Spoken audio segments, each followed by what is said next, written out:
A true leader is a person who's very, very secure with himself and who creates more leaders. I think हम इतने insecure हो जाते हैं कि हमारी leadership में that we don't want to help others grow. How do you think we can encourage more women to join the workforce? We can do everything, but a woman should be able to stand up and say, yes, I'm going to take this opportunity. Everything starts from family and creating an awareness. Do you have any advice to give to women leaders out there? For women, and who are in very top positions, I think for them, in fact, it becomes a greater responsibility to empower more women. More women.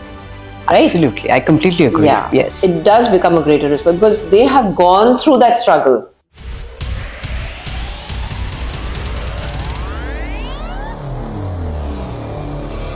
In today's episode of the Snakes and Ladders show, we bring you a story of immense courage, resilience, and purpose.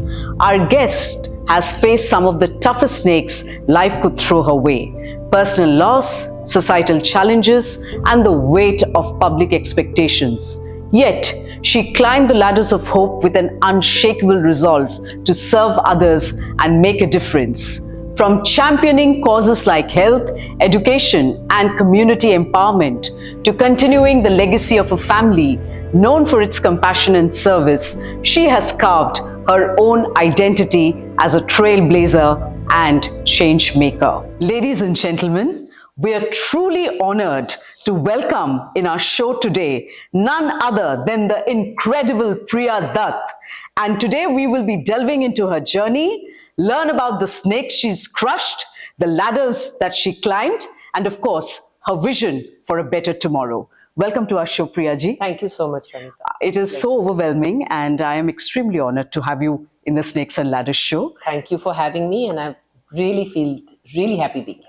Priya ji, I really feel that you've been a women elevator in the true sense of the term, and I definitely would like to take the audience through your journey today, and I think your evolution from being a politician to a very well-known social activist, you've been pursuing something that has been close to your heart, the passion that we see with the Nargis Dutt Foundation, and the legacy that you're building is phenomenal. And our audience out here, the women, who are definitely making their way through this world of snakes and ladder, I'm sure will be truly inspired by hearing about your journey today. Thank you. I'll be very, very happy to really talk about my life and, like you said, the snakes I've crushed and the ladders I've climbed. Yes. I'll be happy to do that. Great. So Priya ji, the first question that, I am full of curiosity to know that, when you started your career in the world of politics, okay, what were the snakes that you had to navigate and that kind of became your foundation when you found your true calling as a politician and social activist? So if you could just take us back to that journey. Yeah, so politics that came to my life, not out of choice, but because of circumstances. As you know, my father was a politician. Yes. He, I think, dedicated his nearly 30 years of his life in politics. And I never called him a politician. I always called him a humanitarian. I called him a philanthropist, a man who would do anything for his country. And he used the political platform to do just that. And I think he was my greatest inspiration. And when I did get this opportunity, I was quite overwhelmed because I was not ready for it. I was, not ready at all. My father had just passed away, and, within 6 months you have to fight an election. And I was given the mandate to do that. I knew nothing about politics. I knew nothing about parliament.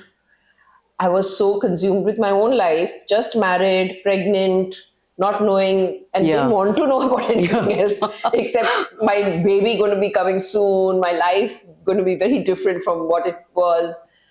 But I don't think you can plan your life, and whatever has to happen will happen. And that's how politics came into my life. And from there on, it was a crazy journey.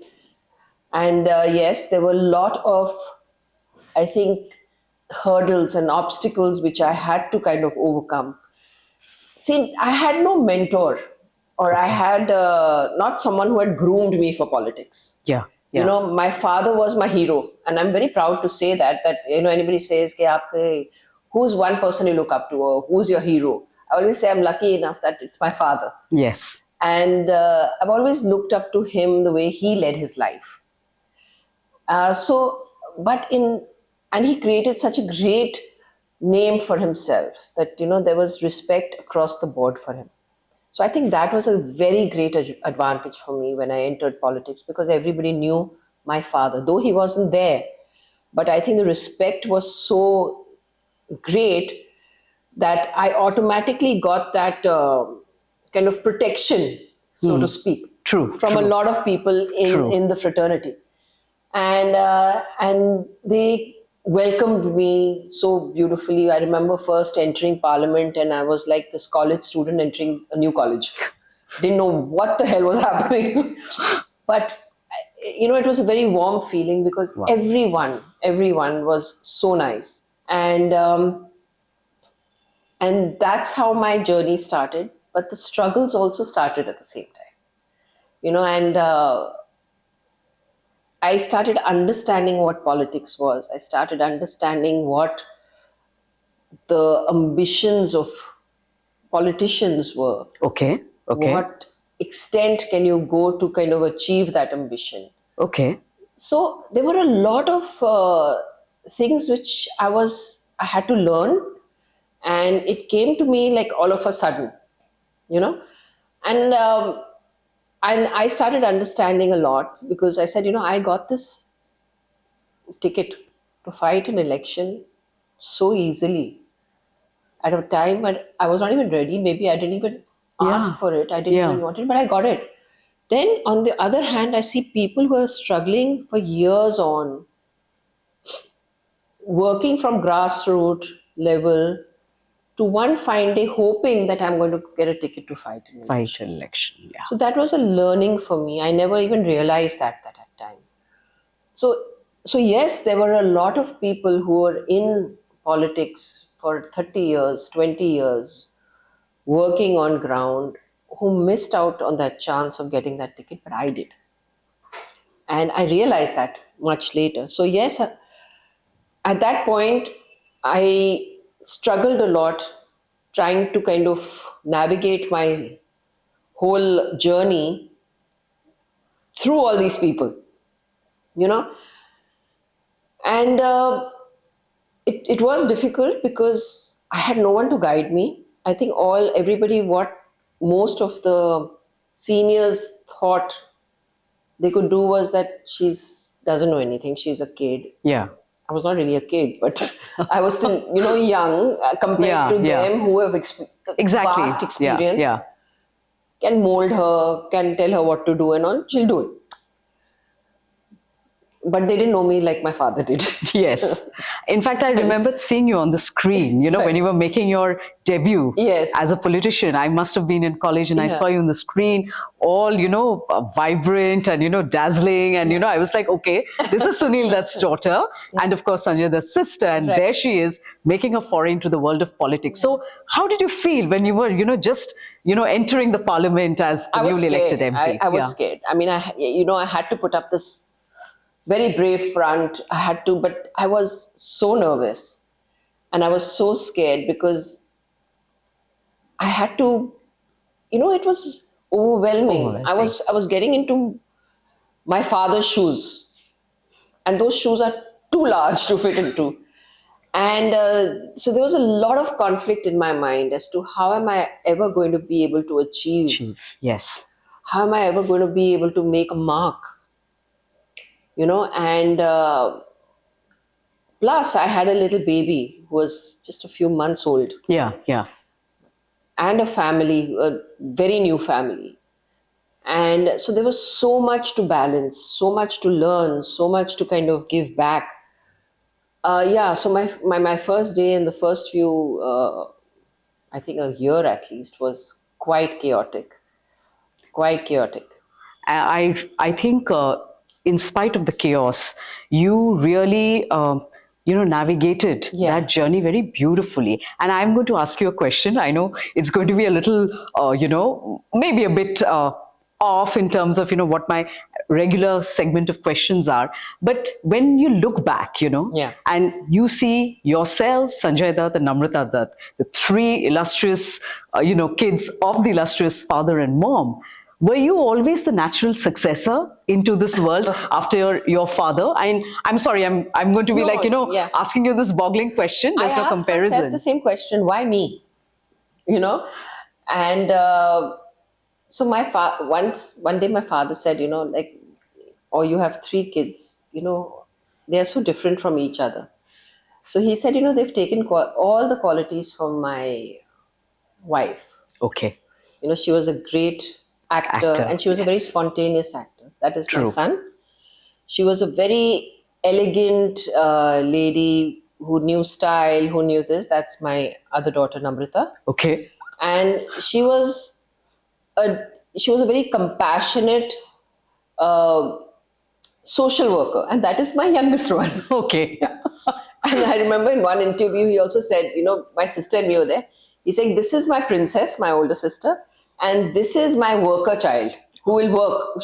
You tell her to work, and jo kuch bhi kaam karwana hai, she'll do it. So it'll be Priya, of course. Yeah. Yeah. So I guess, we all have our strengths and our weaknesses. And I think I had spent maximum time with my father, worked with him. And, he used to sometimes tell me, Acha, I'm not here. When he became minister, there are certain issues of the constituency. You go and look into it, make notes and tell me. Okay. Then I will, Yes. So, I mean, these little things. And so I think my Padyatra with him was a very big, Yes. big event. Absolutely. So I traveled with him everywhere. Where? And I think so that is why it was, everybody just looked at me in that sense. I think they knew me. My sister is a very shy person who's always behind the scenes, has always been behind the scenes. Okay. Okay. And my brother, as you know, he's an actor. Yes, He's of course. dabbled in politics and realized, oh my God, that's not That's for me. not my cup of tea. Yeah. Yes.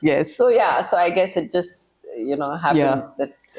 Wonderful. That's and I truly feel that you actually worked at a grassroots level, Yes. in spite of being the daughter of the legacy that late Sunil Dutt ji was, but you actually started from the core, and that is phenomenal, Priyaji. I'm going to go back a little bit into one of the phases that were really darker times for our country, the 1990 riots that happened. And I definitely know that you played a pivotal role in working for the Muslim community, in the riot affected areas. And if I correctly remember, and I had to go back to a lot of, work regarding what you've done, the research that you have actually played a pivotal role in kind of reinstating certain communities during those riot-prone time, that you, while working for the Muslim communities, that point of time had to face a lot of threat calls and public harassment. So during that point of time, did you feel afraid, or did it make you more determined to serve the community? So I was quite young at that time also. And I remember that when the riots happened, there were Hindu-Muslim riots at the time. So a lot of Muslim areas were affected. And for us, it was not about Muslims or Hindus.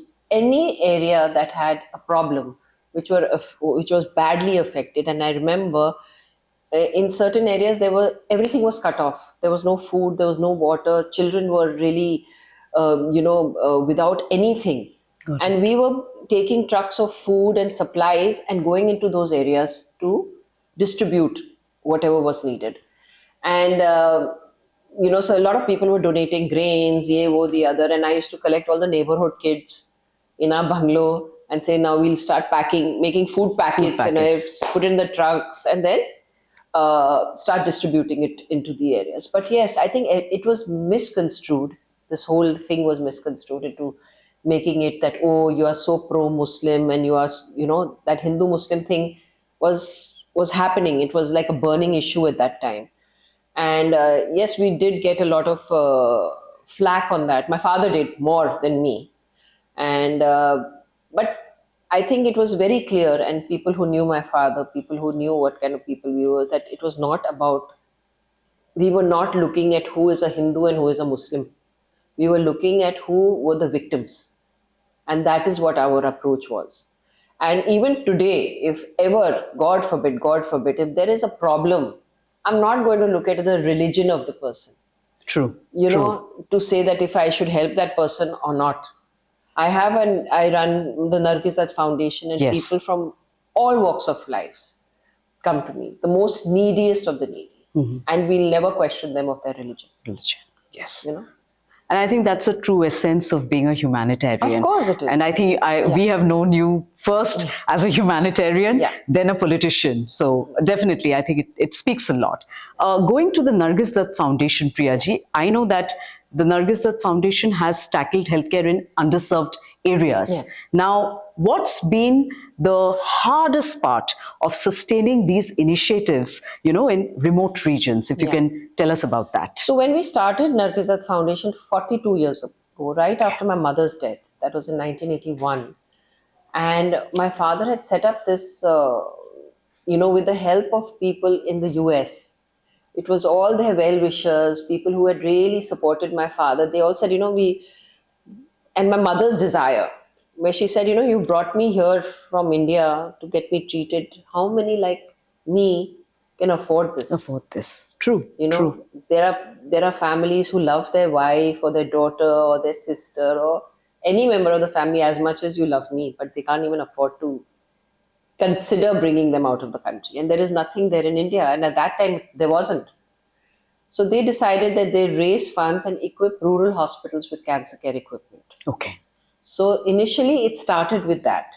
So we equipped nearly 100 plus rural hospitals with equipment for cancer detection, cancer care, and mobile hospitals, about 7 mobile hospitals all over India. And then after my father's passing away, he used to go every year for fundraisers, every year, and continued this right till the end. And just before that, I told him, I said, we need to start working here as well.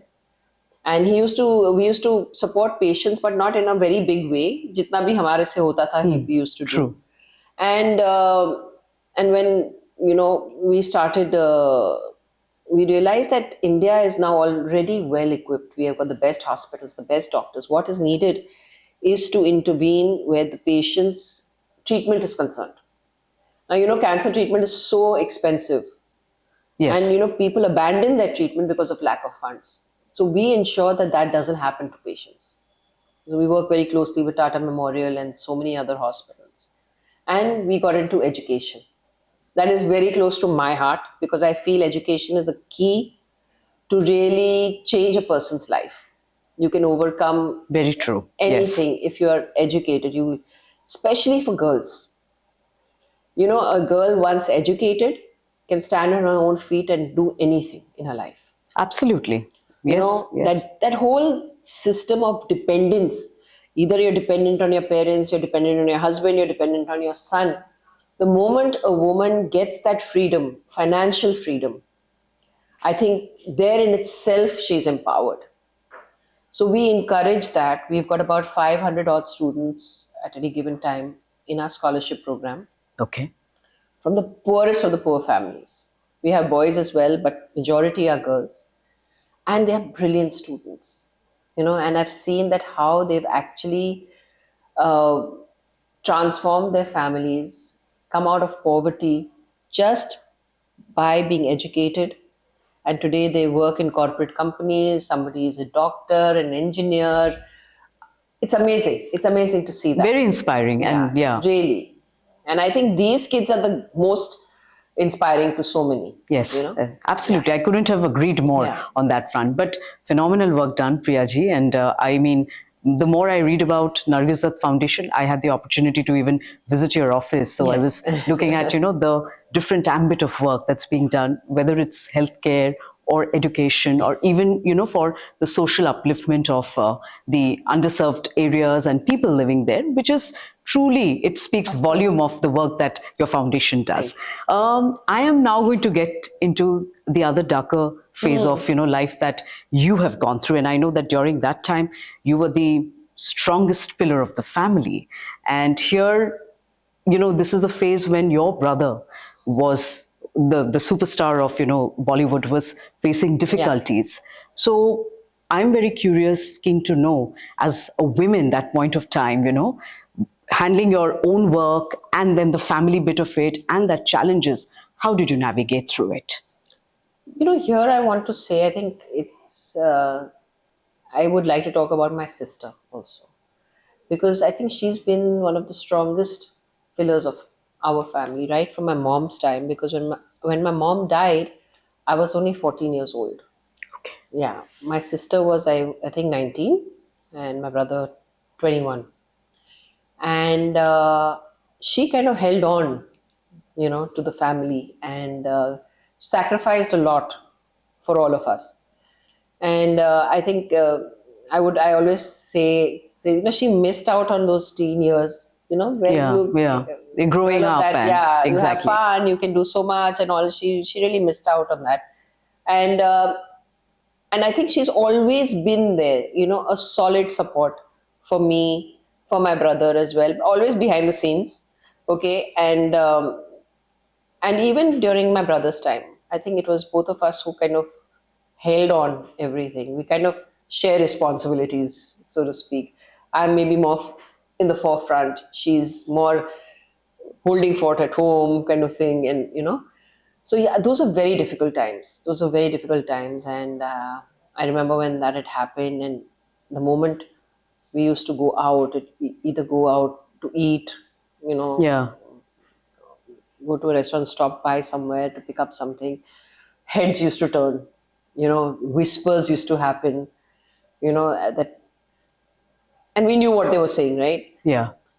So yeah, it was a very, very difficult phase, and it was more so difficult to see my father, because he had completely broken down also at that time, and to see a man like him, you know was very scary. He Scary. was Yes. everything for us. He was like our biggest strength, our pillar of, and so yeah, it was very difficult. Those were, I think, the worst and the most trying times. And now we can, sit back and talk about it, be relaxed and talk about the funny incidences that happened during that time, when we sit around and say. But yeah, those were scary times for us. Yeah, I can completely understand, Yeah. because we were always Yeah. watching you all. Yeah. So Yeah. my next question is kind of in context to that public life often invites harsh criticism, Sure. even when your intentions are very noble.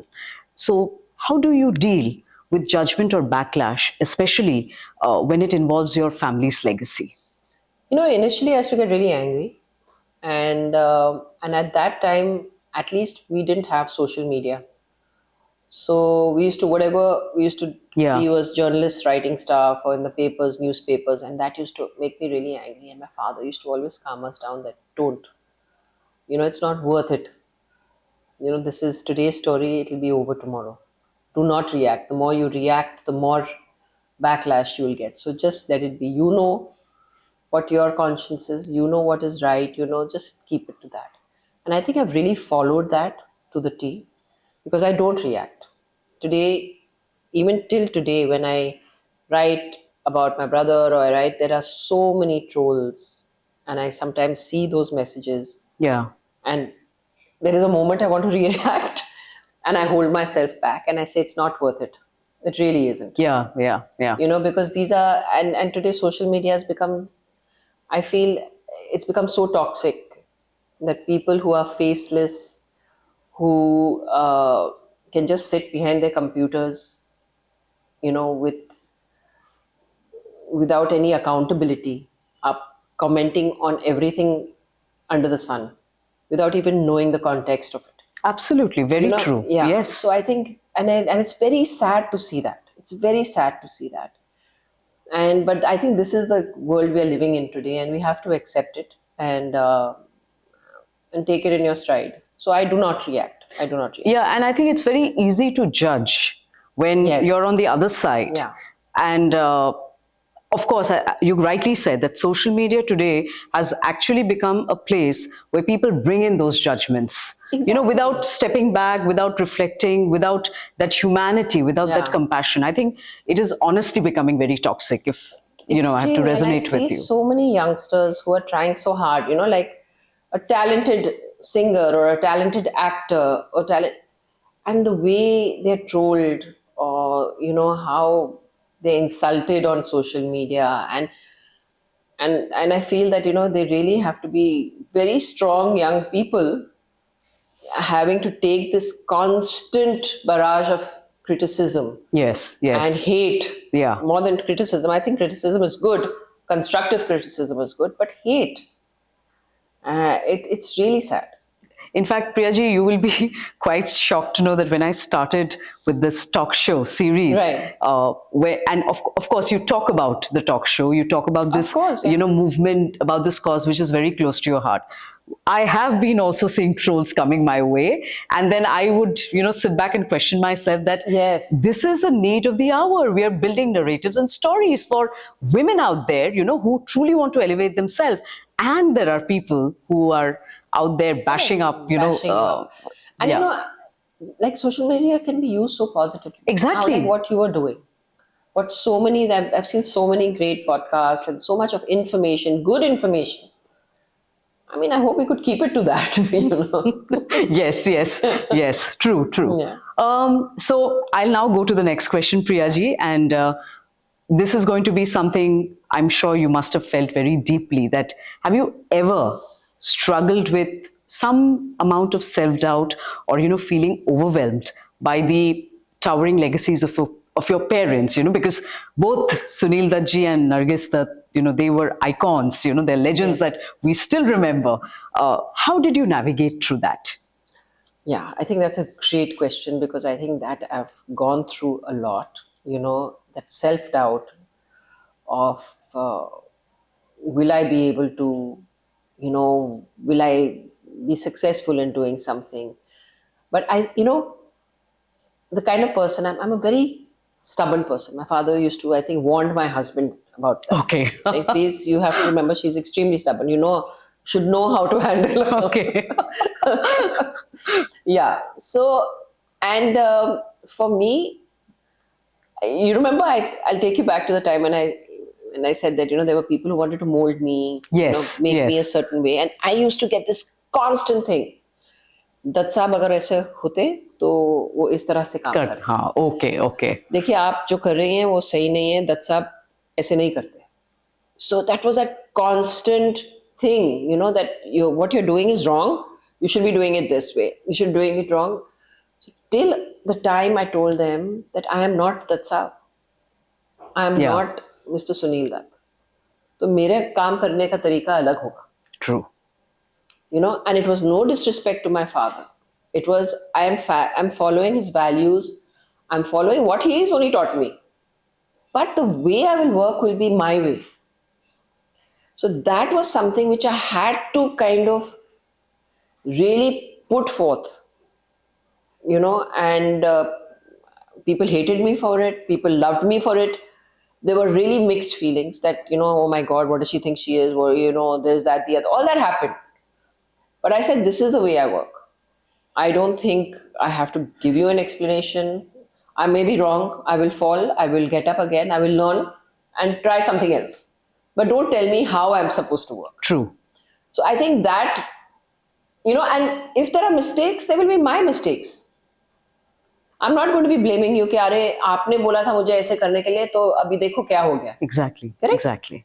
I have taken that decision. I will take responsibility if it's wrong.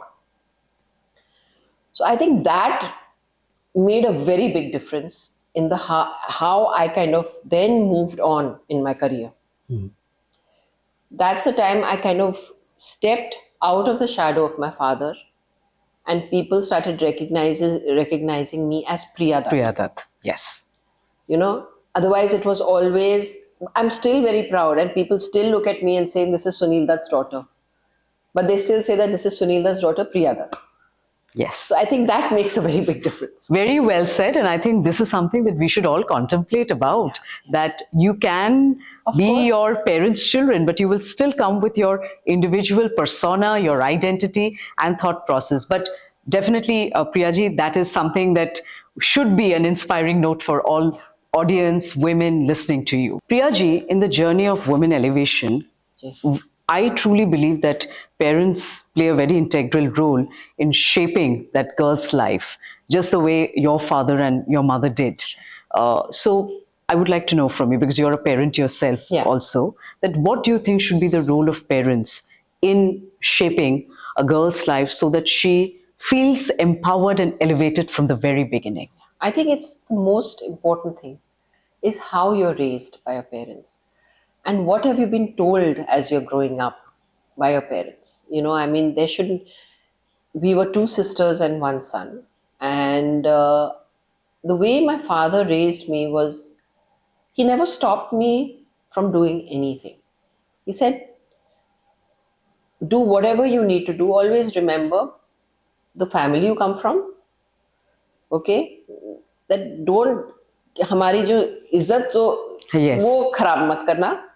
You try anything. I have done, I don't know how many courses. Papa, I want to do this. Papa, I want to do. He's saying, go try it. Don't stop yourself. You want to try it, go try it. Yeah. But whatever you do it with that conviction. So I think it is your family who gives you the wings. And says that fly. And we are there to support you. I think that's so important. That is so important. I'm not just saying for a girl, I'm saying for any child. Any child, irrespective of the gender. Irrespective of the gender. And especially for young girls who grow up with confidence.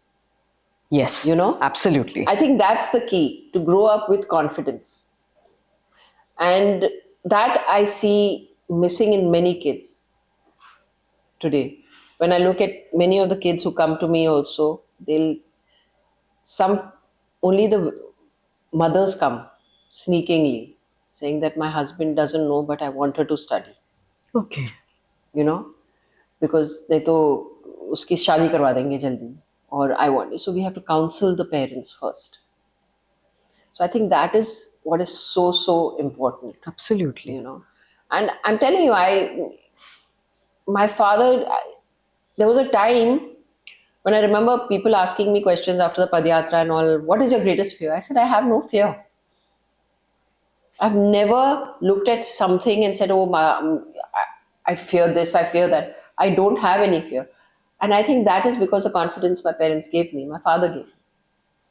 Wonderfully said. And I want to harp on that one thing that, I guess the audience should hear it out. That you teach your daughters to play by the rule. Yes. But teach them to be ferocious. I think that is one thing very important. And I completely agree that confidence, the seeds of confidence have to be nurtured from the home. Of course. That's how our girls are going to be more fearless. Exactly. And I think it's very important. Like in my life, there has been a great influence of men. Yes, Huge influence of I'm men. sure, yes. So I will never undermine a man. Yeah. I think he's as important in a woman's life.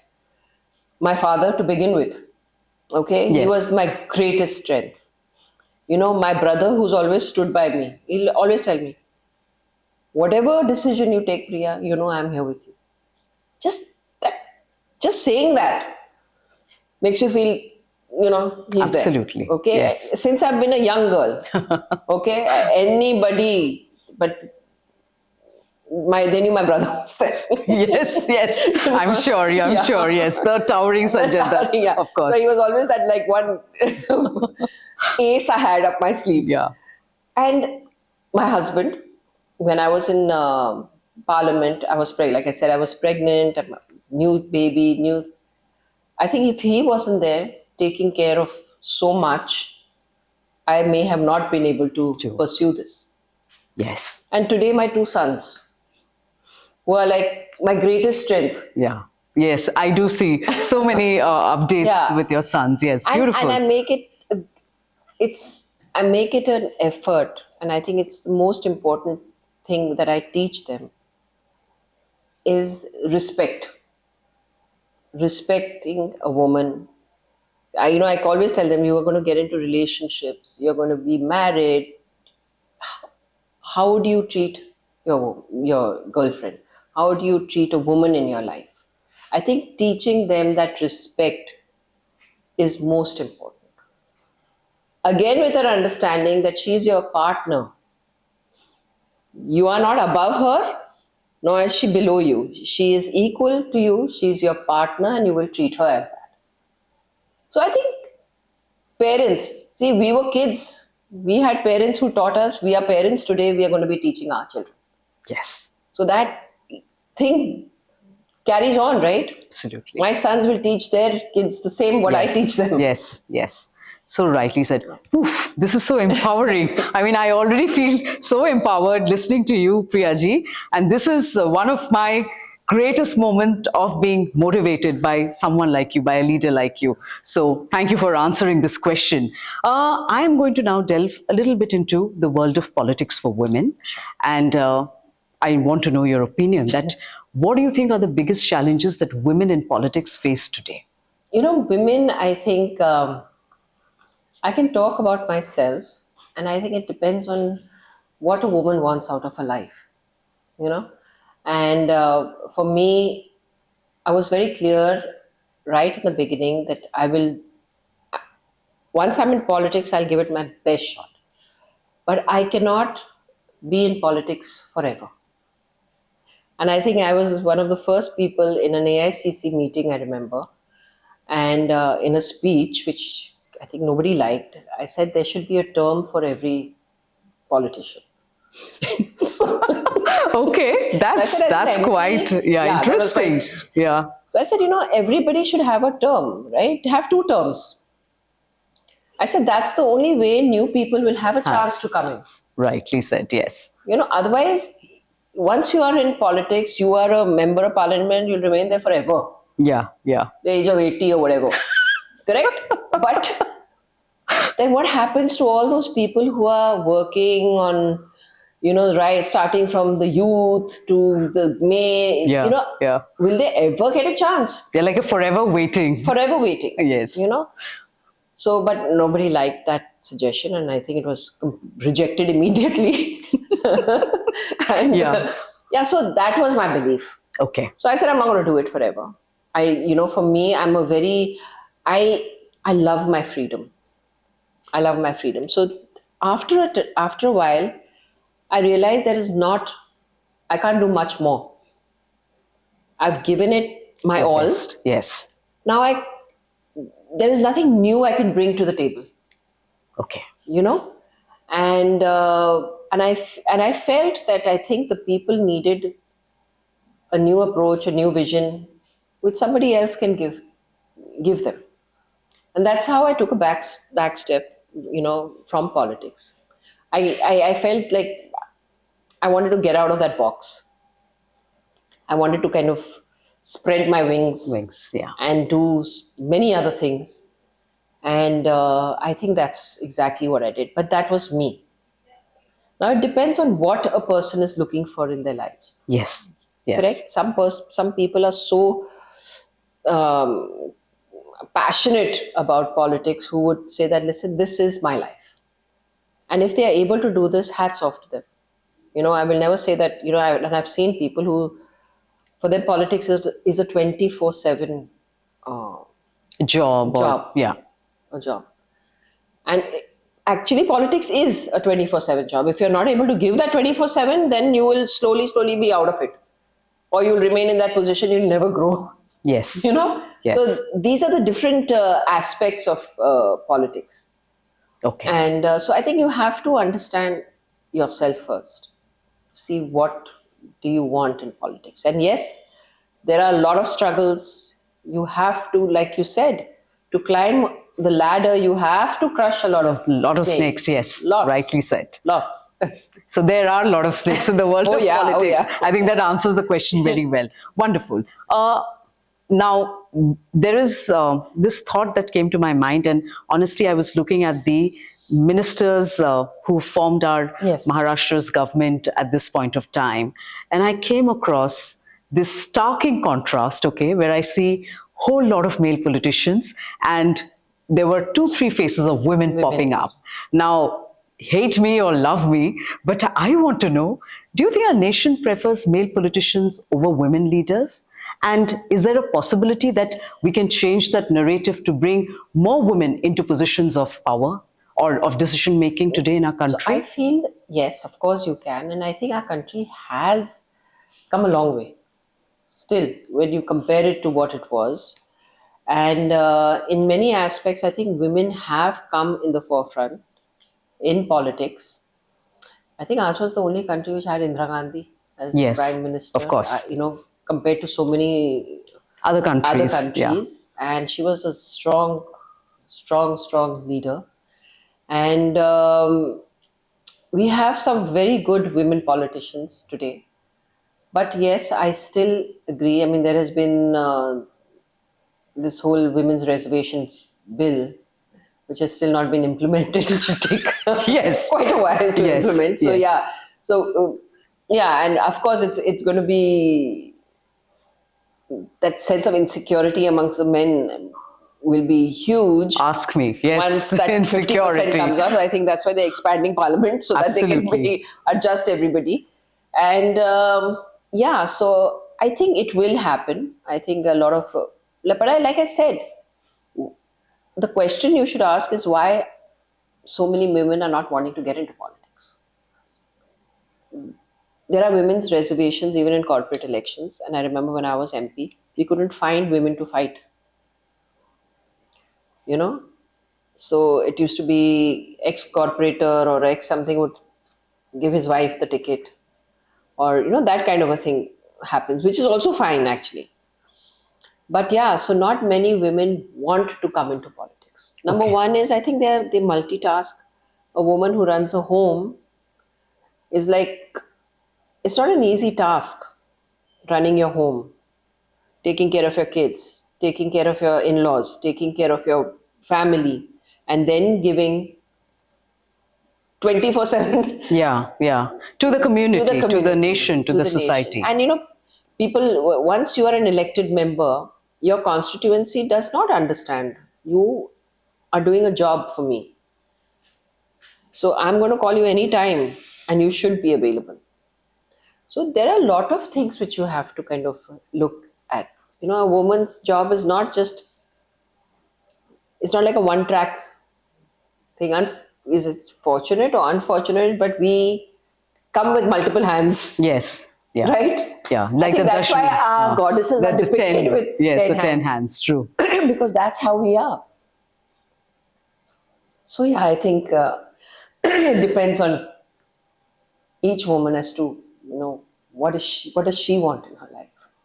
So I guess it's a battle between staying in the boundaries that she has made for herself. Yeah. And the boundaries are multitasking. Correct. Or she wants to dedicate herself passionately to that one cause. So that's the war that she needs to decide. She needs to decide. That whether she wants to go to the other side or be here. Yeah. Wonderfully said. And I think that that's a point that we need to ponder on, especially women who want to make a career in politics. But how is it that they're going to navigate their way through it? Okay, now I'm going to stir up another controversial topic. I'm sorry for this, Priyaji, but I really want to know, because there are statements being made by our top business leaders in the country today about 70 or 90-hour work week with your personal life and your work-life balance going to, woof out of the window. And I don't see any political leader or any political party say anything about it, And I feel that these statements come in a way which are not only sexist, when the remarks that you read or you hear, that is what makes you feel, but the women in our nation have just not been accounted for. So I want to know from you, because you've been a leader yourself, that, what do you think about these statements being made by business leaders? That do they align with the realities of women balancing work and office? They align with anyone, not only women, but also men. I think, or they tend to forget that men also have a responsibility at home. And it's not only the woman. I think it aligns with nobody, and I think it's. I don't know how they came up with that statement. Was quite. I was quite taken aback by that actually, and we come from working families ourselves. I know my husband, if he works 24/7, there will be a problem at home where I'll tell him like you're never there, or Yes. you have that responsibility. You need to talk to the kids about something. You need to you know so there will be a complete imbalance in your family life that will affect your work life. So how will that really help? Help. True. I Very mean, you're talking truly about said. 70 hours, 90 hours of work. I mean, that just doesn't fit anything. And then on the other hand, you look at a Steve Jobs, who on his deathbed wrote a letter and said that everything I've earned, everything I have made today means nothing when I'm lying on this bed. And I, go back and regret I should have maybe spent more time with my family. I should have spent those special moments with my children or whatever. Whatever. Right? True. True. So I think at the end of your life, that's what you start thinking of. That I should have done that. And I regret not doing this. And why should we have to leave this world with regrets? Yes. Correct? So I think, yeah, I don't know. I didn't agree with that statement at all. And it was very sad. But I think they got a lot of backlash from the public in general. Yes. Yeah. And thank you for answering the question. I think I was really waiting for someone from the public, field, from the public space to at least start talking about it and understanding the repercussion these statements may have. But you have beautifully put it that at the end of it, it's also reflecting back on, what is the time that you've spent with your loved ones. Of course. Yeah. Thank you. So that brings us to the end of our snake segment, but we are going to move into the ladder segment now. And there are some more questions coming your way, Priyaji. Are you all up for it? I'm up for it. Okay, guys. So here we go. I want to take you back to the time when you were, around 21 years old and you were already a social activist. You had accompanied Sunil Dutt on a 78-day walk for peace from Mumbai to riot zone Amritsar during that time. And I really want to know that experience that you went through when you went for that Padyatra with your father. Yeah. How did that change your life? So that 78 days completely changed my life. And, everything that has happened in my life has been so unplanned. So my father decided he's going to go on this peace march. He organized everything in a matter of 15 days. Came and told us that I'm going to Punjab. My brother, my sister and me said, Dad, I think what's wrong with you? What is happening in Punjab? And you just decided you want to go. Go. He's saying, yes, it's a peace march and I'm leaving. So we actually went and dropped him. Okay. Pura wo hua and, highway pe, and then the yatra started and he left. My brother and me, my sister came back, went for a coffee. And I said, Bhaiya, even I want to go with Papa. I was 19. He said, you shut up and just let's go home. And you don't start anyway. I'm really angry. Why does Papa have to do this and all that stuff? And it was but now that it went into my head, right? Yeah. So I called up my father. He had, I think that time they were stopping the night in Bhivandi or somewhere, Thana maybe. Okay. So I told him, Papa, I want to come with you. So he said, don't be silly and all that. Your college, last year college hai, this and that. No, I said, I don't care and all. I really want to come, Dad, And it'll be such an experience and all. So he said, see, if you think you're going to miss your exams, that's not happening, because if you come, you'll have to come back and repeat your year. I said, okay. He said, and secondly, you have to go and take permission from your College. So I did everything the next day. Teachers were really, encouraging. I told my dad, it's all done. He said, okay, fine. It's your decision. Come. Packed my bags. Everybody was really angry with me. They said, she's lost it completely. And I reached and I met my father in Bhivandi. Okay. And my father at that time told me, and I think there was one journalist sitting with him, and he said, see, Priya, there is this journalist sitting here. Now you have decided that you want to come on this Padyatra. It's going to be difficult. We don't know what we're going to expect. If you commit yourself now and try and say, kabhi kal ko, I'm tired, I can't do this, I can't do that. It will show you in very bad light. So you have to know that if you commit to something, you need to see it through. I said, I'm ready. I'm going to do it. And that's how the Padyatra started. And we used to walk nearly 35 kilometers a day. Okay. Okay, walking through villages and everything. And my father made it a point to, after every evening, to stop and have a meeting with a few people, talk to them about peace and, kya ho raha hai. And us zamane mein to we didn't even have too much press, too much TV, no social media at all. Yes, right. And even the press had given up. They're saying this was like not going to happen. Padyatra ja rahe hain Amritsar. He'll come back halfway. So they didn't even bother to cover it. Okay. It used to be one or two like journalists and all, no big deal. But the word of mouth started spreading through villages. And as we started walking, pehle hum log 10-15 log chal rahe the. We had a truck of food going aage and this and that. Slowly, it started building. People started from the villages coming out to see kaun aadmi chal raha hai. Nobody even knew who he was. I think that was the most beautiful part of it. That people didn't even know who was walking. They just say, हमने सुना है एक आदमी अमन और शांति के लिए चल रहा है. Okay. Okay. So they used to come out on the road, on the highway. कोई हार लेकर आता था, कोई घर से खाना लेकर आता था, field से fruits लेकर आते थे. So it was so amazing. And this was the first time I was a young college student. For me, my life was college, my friends. I was in a bubble. Yeah. I didn't know anything what was going on beyond that. Correct? For me, that was my first exposure to what our country is all about. And it was so overwhelming for me to just every day, and it was like a routine. 5 baje subah utho, say your prayers and start walking. And we had Buddhists, 2 or 3 Buddhist monks who used to walk with us, who used to play those drums as we used to walk. And we used to sing songs and, hum honge kamyab. Ek din, all that gana vana ga ke we used to, walk every day. So I think it was the greatest adventure of my life. And I think it was a great learning for me. And the whole idea of that, once we reached Indore, that is when the press and the media started taking us seriously, that in log to ab Indore pahunch gaye.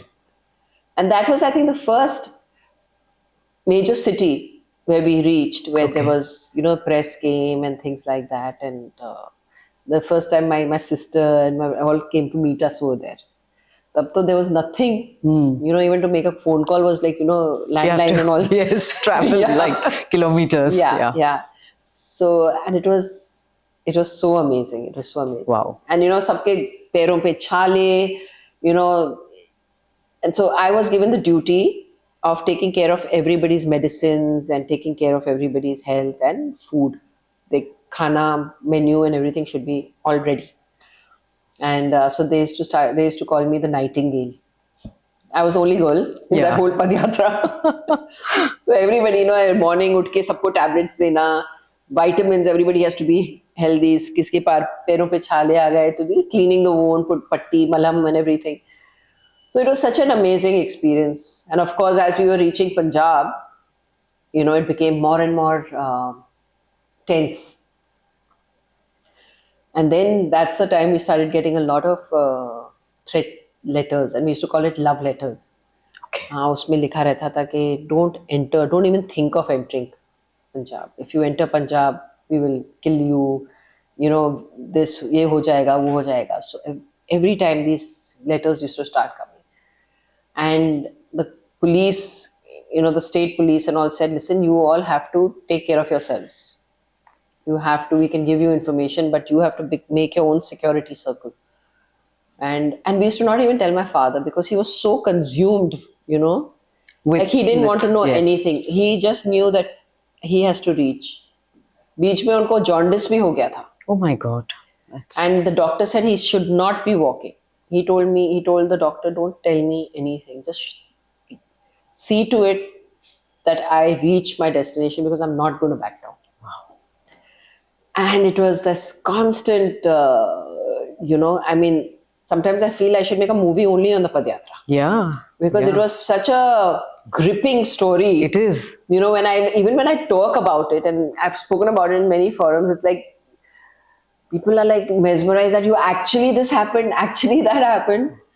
So, and when we reached Punjab, was another, story altogether, and it was so fantastic. When we finally reached Punjab, we went to the circuit house, and we were supposed to enter the Golden Temple the next early morning, and the cops came and said that आपको bulletproof jacket पहन के जाना पड़ेगा. Told my father.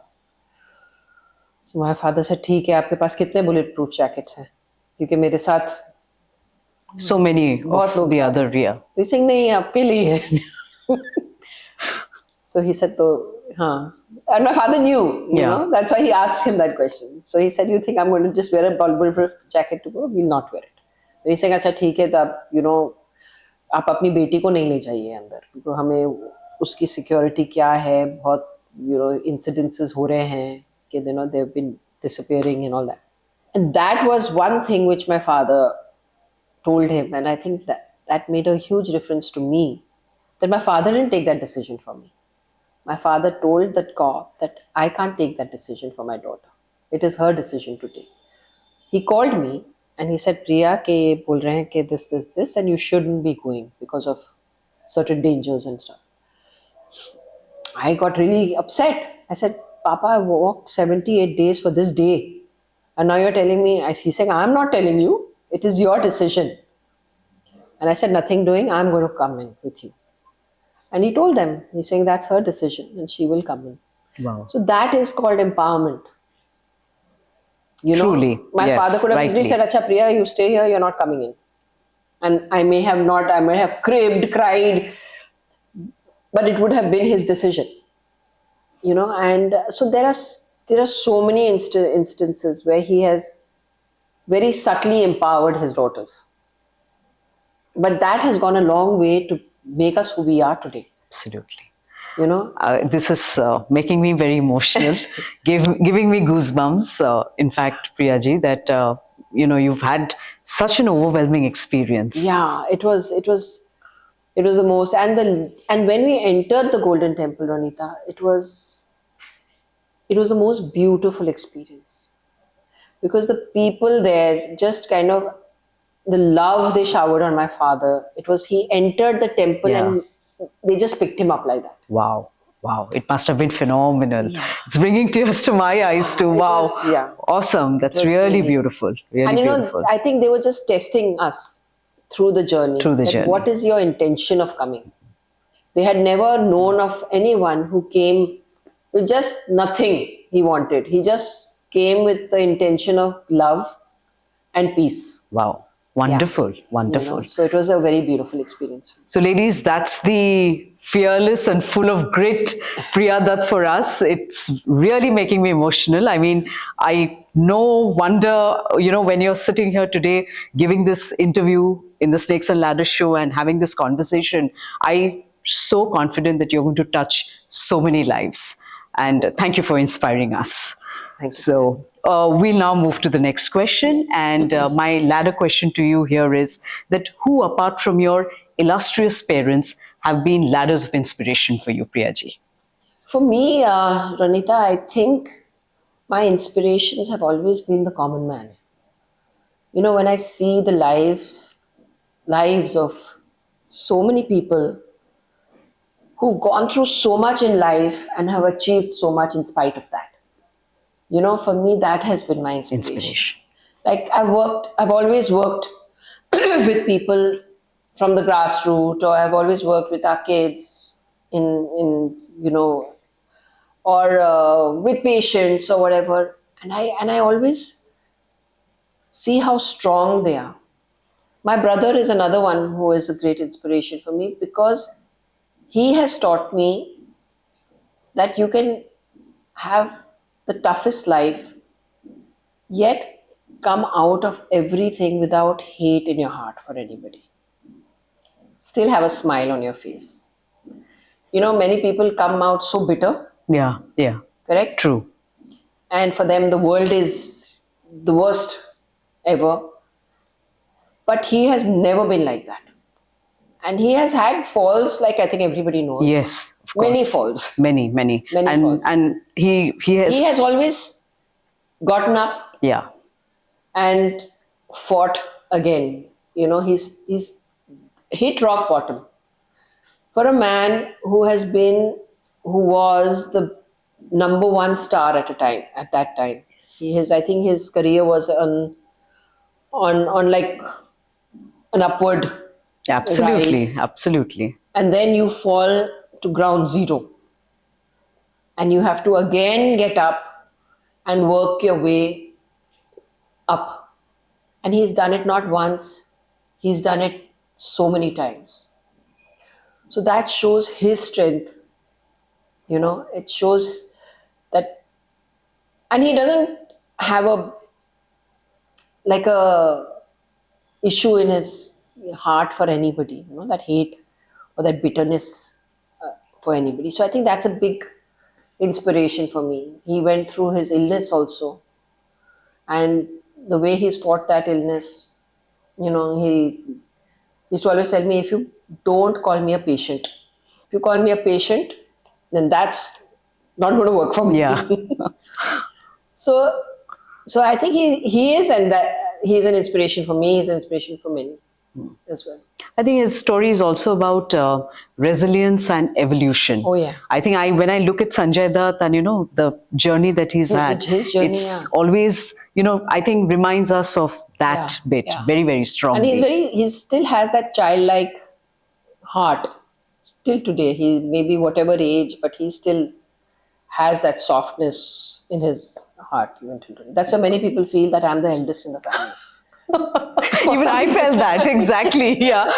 Probably at one instance I thought, oh, it is Priya Dutt, she's the eldest in the family. Yeah, So, yeah. so many people ask me that. I said, no, he is. Wow. And in the next bit of question, Priyaji, I'm also very curious to know, because we talk about different leadership styles, that pervades, irrespective of the industry that you're working with. In politics, what do you think is the most effective style of leadership that one should follow, if at all you choose to take up that, career path? So I believe, that's just my belief, that a true leader is a person who's very, very secure with himself and who creates more leaders. I think हम इतने insecure हो जाते हैं कि हमारी leadership में, that we don't want to help others grow, because one fine day they will take over. Yeah. Correct? But a true leader should be one who really hones that talent, nurtures that talent, and brings about new leaders, recognizes that talent. I think that's most important.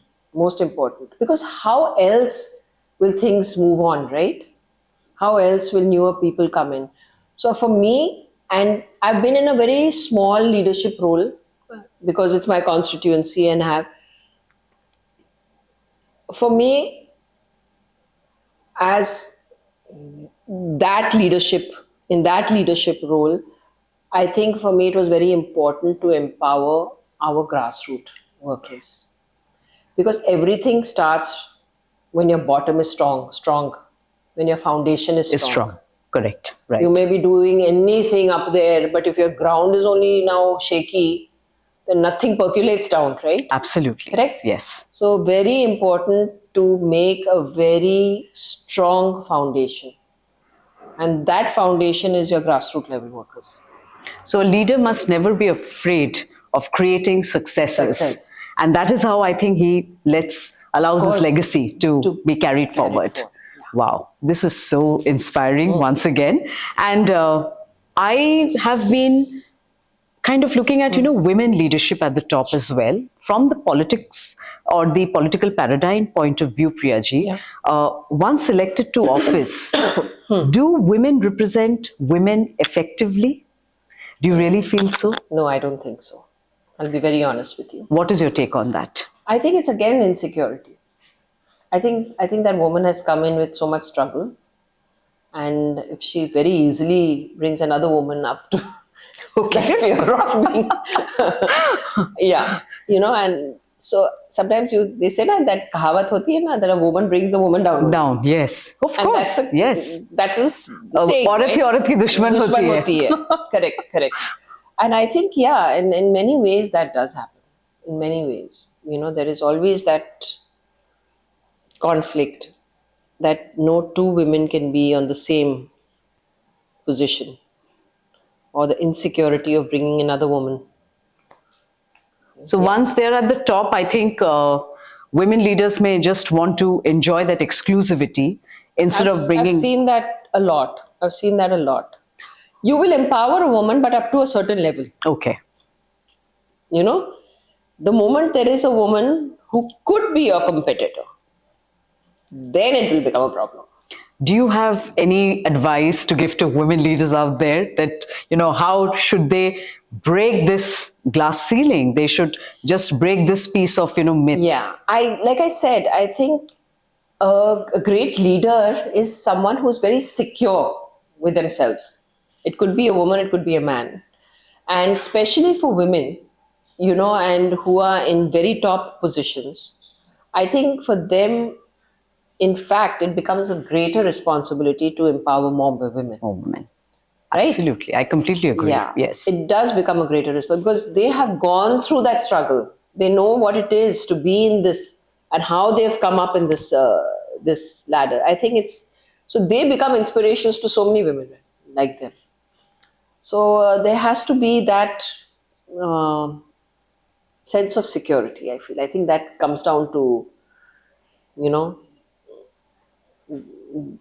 the sense of security of being secure in your position, being secure with yourself, not thinking that, oh, koi dusra aake, ye kar lega, whatever. And I think it's great if you're a mentor to another great leader. Yes. That makes you even a bigger person. Absolutely. Very important point made, Priyaji. Yeah.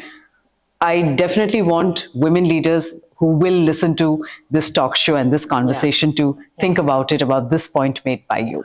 And how do you think we can encourage more women to join the workforce and run for office at any, industry?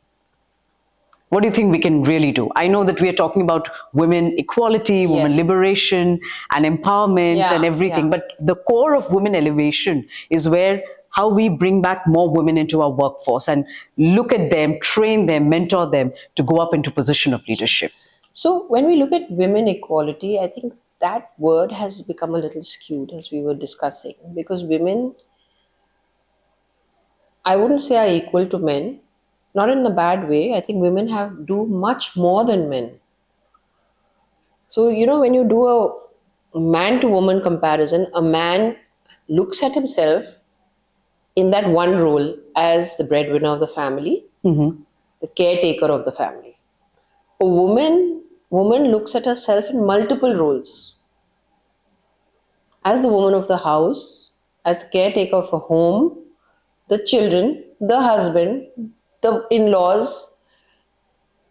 Again, if she's working, she looks at her role as a working mom or working person.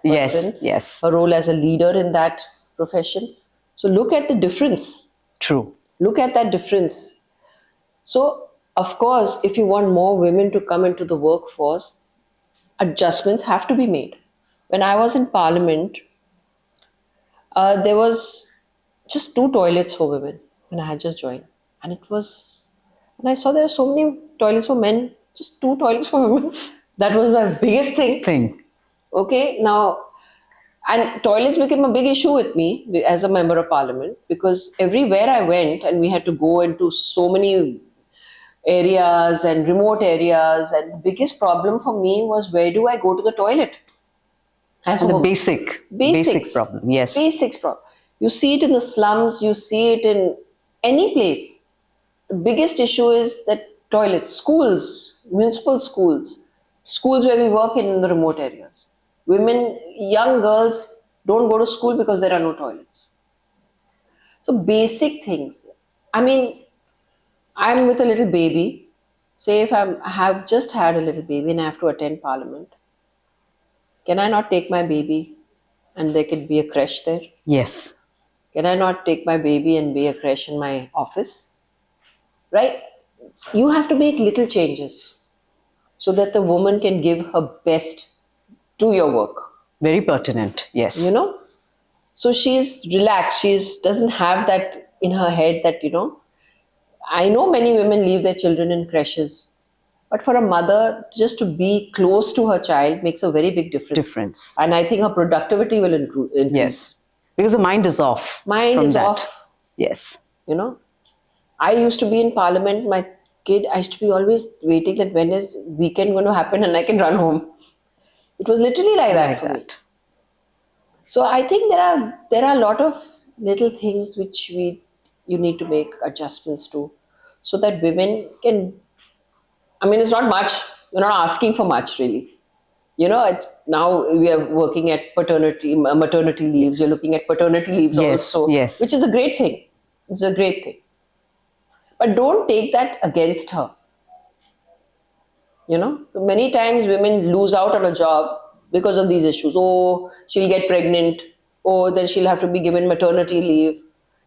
Yes. So then I would rather have somebody who will be able to give 24/7. These are the issues they deal with in many corporates or in many jobs. Not only, why do we say only corporates? In many other jobs also. And I think our nation has a lot more to do in that field, because the numbers that we see of women contributing to the GDP of our country is so, it's so less. I mean, and we are struggling with the fact that women quit their careers. And women actually can be great contributors to GDP. They just need to be given an opportunity. Absolutely. And I'm telling you, and I have seen women, I'm not even talking corporate, I'm not even talking middle class. I've seen women from the lowest classes. Hard working. They work more than the men. And take care of their home. Home, yes. That's a different fact. They are bringing money home. Home, yes. They are educating the kids. So look at the potential that we have. But nobody's tapping that potential. I mean, it's a sad reality, and that is something that probably the government has to look at, the corporates or all industries have to look at very closely. Of course, there is more productivity, I'm telling you. Absolutely. Since we are talking about, bringing more women into the workforce, and how can we come up with reformative policies, which, as you rightly said, should not be held against women. But how is it that we make them more inclusive and part of, all the leading industries of our country, whether it is at a political sphere, whether it is at, the industrial sphere, etc. Do you think that your party's platform, can serve as a foundation for those kind of women elevation points and topics that, we've been discussing, and address the needs of our women workforce? I think every party can do that. Every party can do that. I mean, you have to have a forum, I think, like a foundation or a forum with. And I think they also have, in every party, there is a woman's wing. Every party has that. But what is the woman's wing doing? How are they empowering women?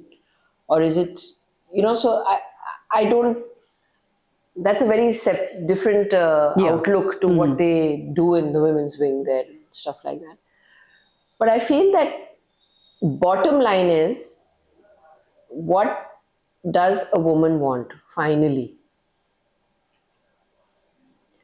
Empowerment can only happen, we can do everything, but a woman should be able to stand up and say, yes, I'm going to take this opportunity. And like I said, our country has grown tremendously. Now we see women in so many different fields which were only supposedly male dominated. Yes, of course.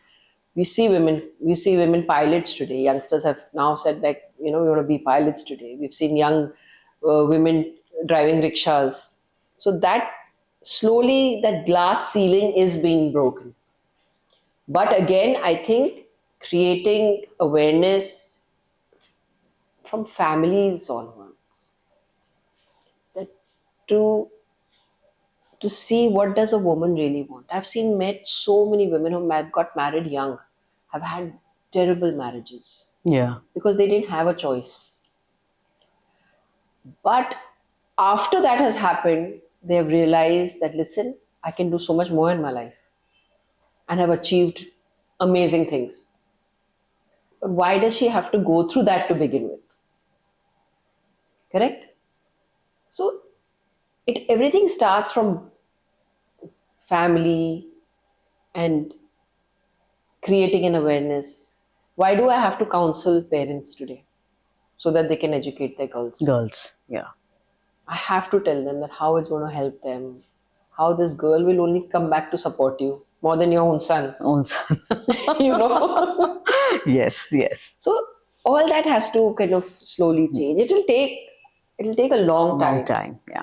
But I feel, and I want to look at it positively and say the process has begun. Yes. I mean, we have to acknowledge that. We that have to acknowledge it. Started that process, Yes. and how do we see through that? Yes. Ours is a very large and diverse country, Yes. and I think in that diversity, you have to dive into so many different aspects.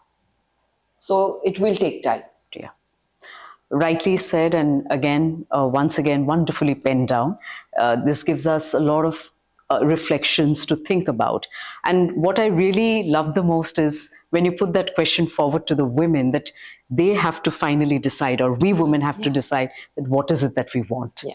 Empowerment, as you said, that just doesn't happen because someone gives you something in Correct. hand. It is how willing are you to take that empowerment and go places with it.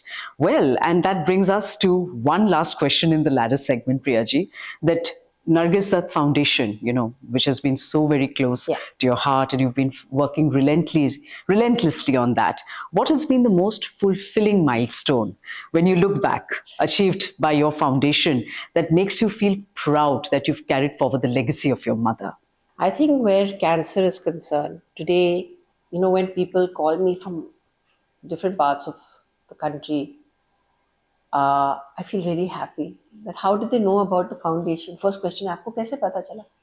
Then say, नहीं ma'am, सब जानते हैं कि cancer किस लिए आप काम करते हैं. So that makes me feel really happy that people have actually now know that if there is anything they want advice, they want help, they can always connect with us, and help will be there. And secondly, it makes me feel, I think it brings tears to my eyes sometimes when I look at the students. We have a WhatsApp group with them. It's called the Nargis Dutt Foundation Alumni.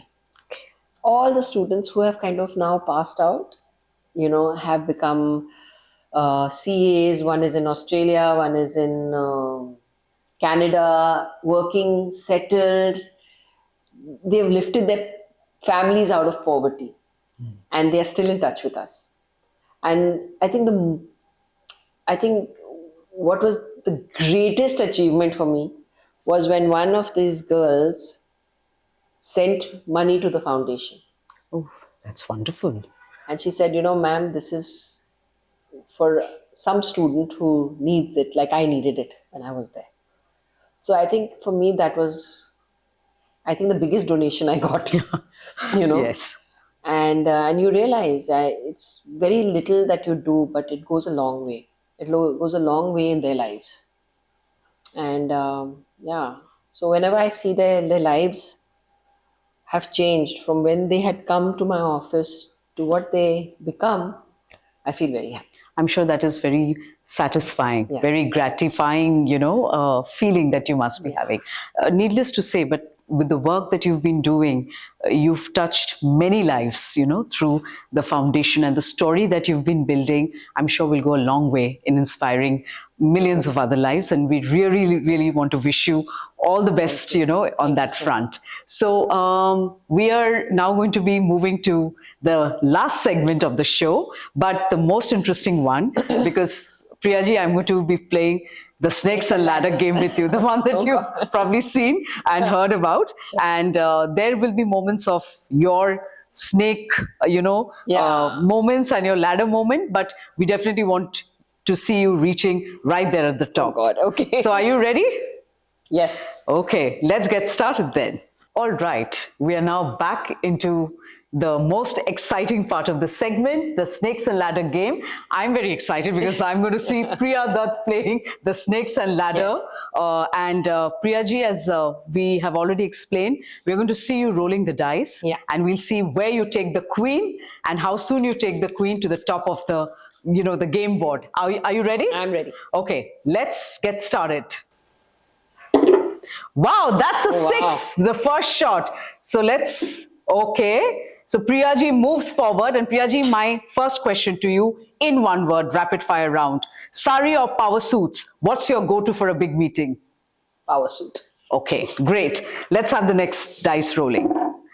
Okay, that calls for a 1, 2, 3, 4, 5. Okay, she's reached quite quickly, but let's see, there are some more snakes meandering over there. My question to you is that if you could eliminate one snake from your life, what would it be? None. Because every snake teaches me a lot. Okay, so you want them more and more? Jitna aana hai aao. I'll know how to deal with them. Yeah, or I'll crush them into I'll crush pieces. them, yeah. Awesome. Let's see where the dice rolls again. Okay, it's a 6. Wow. And She reaches the top. I think that's the most quickest, ladder that one of our guests has climbed. Okay, I have to ask you some really quirky question. Okay, so please allow me to do that because my team has given me so many of them. Yeah, if you were stuck in a lift with a political rival, what's the first thing you'd say? that's a good question, but I can't I wouldn't kill him for sure. And what are you going to Maybe I tell would him? negotiate. Okay, so that's wonderful. That's Priya Dutt for us. But, let's kind of have few more questions for you if you don't mind. Because Priyaji has already reached the top with the queen. But Priyaji, here's a couple of questions for you. What's the most hilarious reason someone has given you for not voting? And there could be many. There are so many. No, the one thing was that आप कांग्रेस में क्यों खड़े रह रहे हैं? आप दूसरी party में खड़े रहिए, मैं आपको वोट दे दूंगा. Okay, actually people said that to you. Okay, if campaigning came with a mascot, okay, what would yours be? Oh, and this is really funny, but I would have my pet dog. Okay. I'm an animal lover, so. All right, good, And good. they're the most faithful, and they So you give would- unconditional love. You would actually make somebody put up that costume. Wow. If your campaign trail was a reality show, what would it be called? My campaign trail, Trail was a reality show, what would it be called? Sapar Siri. Okay, I'm so happy that Priyaji took that, Sapo Siri. Wonderful. All right. And here is the last bit of question, which you have to, kind of just say snake or ladder. I'm going to give you a situation. You just have to say in one word, thinking of that situation, either a snake or a ladder. Being compared to your father's legacy. Ladder. Great. Staying active on social media. Ladder. Collaborating with allies who disagree with you. Ladder. Okay. Wearing a sari while campaigning in the rain. Snake. Okay, honest, yes. Endless chai stops during rural campaign. Snakes. Because I won't have a ladies' toilet to go to. Well said. And constituents showing up at your home with demands. At home, snakes. Not in your office. Okay. In my office ladder. Ladder. Good, good. So while we come to the end of this segment and of this talk show, I definitely want you to give your closing reflections at what advice would you give to young women aspiring to leadership roles, Yeah. whether in politics, whether in any other, segment of their lives or other fields. How do you think they can overcome the challenges of balancing their personal and professional commitments while contributing to nation building at every level? I think prioritizing is very important. I've also been in a situation where my job has been 24/7. But I was very, very clear about my priorities. So once you have your priorities marked out, everything fits beautifully around it. So I think that is number one, which every woman must think of. And as we mentioned, we are multitaskers, we have to do that. Secondly, I think, the biggest drawback of a woman is that she doubts herself. Her first thought in her head is that I can't do this. And it was mine too. When I was thrown into politics, I said, I can't do this. I won't be able to do this. So that is the first thing a woman thinks of, but doesn't realize the inherent strength that she has. Because I think anything you push a woman to do, she will be able to overcome that fear. She will be able to achieve. Wow. And I've seen that in so many women, you feel like, arey, ye kaise kar legi? But she has surpassed everything and she's achieved. So I think that faith in yourself is one of the most important things for any woman. You've touched the heartstrings of this show, because in every episode of mine, I keep saying that women need to come out of imposter syndrome, and you just spoke about it. Thank you for reiterating that, Priya ji. Anything else that you would like to say? I think not much. I think I don't want to sit here and give a lecture on how a woman should be. I think they know it all. They know exactly what their strengths are, what their weaknesses are. It's just that for me, I just want to tell them that they are able to achieve anything they put their minds to. There is nothing that you cannot do. And once you know that about yourself, you'll fly. Thank you so much. That was a very, very beautiful and a brave, statement coming from Priya ji. And Priya ji, please allow me to present with you a small token of gratitude from the Snakes and Ladder team. I hope that you will like it, because we would like to, give this to you with a lot of gratitude and love in our heart as a true women elevator. Thank you so much. Thank you. बहुत बहुत धन्यवाद आप हमारे show में आए. And audience, keep watching this special episode with Priya Dutt, the Snakes and Ladder show, coming your way. Thank you so much, Ronita. Lovely meeting you. Thank you so much. So wonderful. Thank you.